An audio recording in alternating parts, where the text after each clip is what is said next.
हम स्कूलों को ठीक करवा ही रहे थे कि उससे पहले कॉलेजों की छतें गिरना शुरू हो गई। अभी मैं मौजूद हूँ राजकीय महाविद्यालय सिरोही के विज्ञान भवन में, जहां पर रात को अचानक से छत का प्लस्तर नीचे गिर जाता है। ये रात को गिरा, अगर दिन को गिरता तो शायद कोई बड़ा हादसा भी हो सकता था। लेकिन यहाँ पर सबसे बड़ा सवाल ये है कि कॉलेज में महाविद्यालय विकास समिति बनी हुई है। समिति की बैठक भी होती है और उसमें सांसद और विधायक सदस्य हैं। यहाँ के प्राचार्य भी होते हैं और दूसरे लोग भी कुछ होते हैं, सदस्य होते हैं। समिति की बैठक होती है और बैठक में कॉलेजों में, महाविद्यालय में जो भी समस्याएं होती हैं, जो भी बिल्डिंग का रिपेयरिंग का काम होता है, उस पर बातचीत होती है और उसके बाद में उस पर काम होता है। लेकिन अब देखिए, सांसद लुम्बाराम चौधरी, सिरोही से विधायक ओटाराम देवासी एक बार भी मीटिंग में नहीं है। उनकी भी जिम्मेदारी बनती है, प्रशासन की जिम्मेदारी तो बनती ही है। बहुत सारी समस्या है। अब यहाँ पर जो स्टूडेंट पढ़ते हैं उनके भविष्य का सवाल है, उनकी सुरक्षा का सवाल है। अब यहाँ पर देखिए, ये पूरी की पूरी छत जो आप देख रहे हैं, ये अचानक से भरभरा कर नीचे गिर जाती है। अभी भी अगर मैं यहाँ पर हाथ लगाऊंगा तो ये पूरी नीचे गिर जाएगी। अब फिलहाल के लिए इस गेट को बंद कर दिया है ताकि यहाँ पर कोई जाए नहीं, नीचे आए, अचानक से प्लस्तर गिर जाए तो कोई हादसा नहीं हो। इसीलिए यहाँ पर लॉक लगा दिया गया है वर्तमान के लिए। और दूसरा जो रास्ता है, उस रास्ते से जो प्रोफेसर हैं, स्टूडेंट हैं, वो अंदर जा सकते हैं।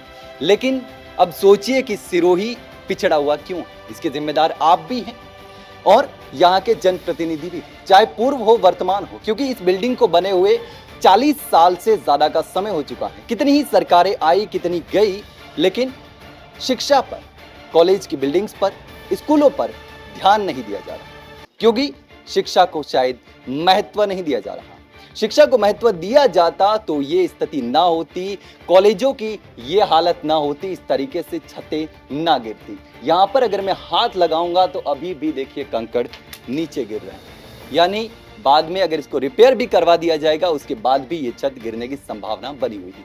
ये देखिए, ये जो पिलर लगाए हुए हैं, ये लगभग साल भर पहले लगाए हुए हैं जुगाड़ के लिए, ताकि ये छत जो है वो नीचे नहीं गिरे। लेकिन उसके बावजूद भी हालत ऐसी ही बनी हुई है। अब सोचिए ना, सिरोही का भविष्य क्या होगा। यहाँ के जो यूथ हैं, युवा हैं, जो स्टूडेंट हैं, जो कॉलेजों में पढ़ने आते हैं, उनकी सुरक्षा ऐसे हो। सभी लोग जिम्मेदार हैं, हम भी जिम्मेदार हैं, क्योंकि हम सवाल नहीं करते। जिनको ध्यान देना चाहिए, सोचना चाहिए सिरोही के भविष्य के बारे में, वो लोग यहाँ आते ही। जब वो लोग यहाँ नहीं आते तो फिर इसकी निगरानी कौन करेगा? कॉलेज प्रशासन का काम है। कॉलेज प्रशासन ने बोला है कि हम इसको रिपेयर करवा रहे हैं, लेकिन रिपेयर करवाने के बाद कितनी समय तक टिकेगा, ये बहुत बड़ा सवाल है। अब इस बिल्डिंग को भी रिपेयर करवाने का काम करना चाहिए।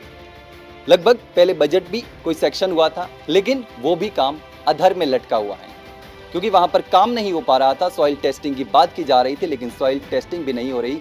सिर्फ पत्र लिखे जा रहे हैं, लेकिन पत्रों से आगे बात ही नहीं बढ़ पा रही। अब आप जवाब दीजिए कि अब स्कूलों को, हम लगातार बता रहे थे, स्कूलों को देख रहे हैं कि स्कूलों की छतें गिर रही हैं। झालावाड़ में आपने देखा होगा, पिपलोदी में हादसा हो गया और बच्चों की जानें चली गई, कई सारे बच्चे घायल हो गए।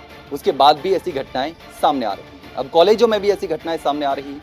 लेकिन अब आप सोचिए, आप बताइए कि सिरोही के आपके जो जनप्रतिनिधि हैं, सांसद लुम्बाराम चौधरी, विधायक ओटाराम देवासी, दोनों की जिम्मेदारी है। वो महाविद्यालय विकास समिति के मेंबर हैं, उनको यहाँ आना चाहिए था, मीटिंग में आना चाहिए था, लेकिन उनका आधा से ज़्यादा कार्यकाल पूरा हो चुका है, लेकिन अब तक भी एक बार भी इस मीटिंग में ये लोग नहीं आए। उनको भी ध्यान देना चाहिए और हमको भी सोचना चाहिए कि हम क्या कर रहे हैं। हमको शिक्षा पर बात करनी चाहिए, एजुकेशन पर बात करनी चाहिए, स्वास्थ्य पर बात करनी चाहिए, रोजगार पर बात करनी चाहिए। उन पर हम नहीं कर रहे हैं, ये सबसे बड़ा सवाल है। लेकिन ये जो घटना हुई है, इस घटना को लेकर आप क्या सोचते हैं, कमेंट में ज़रूर बताएं।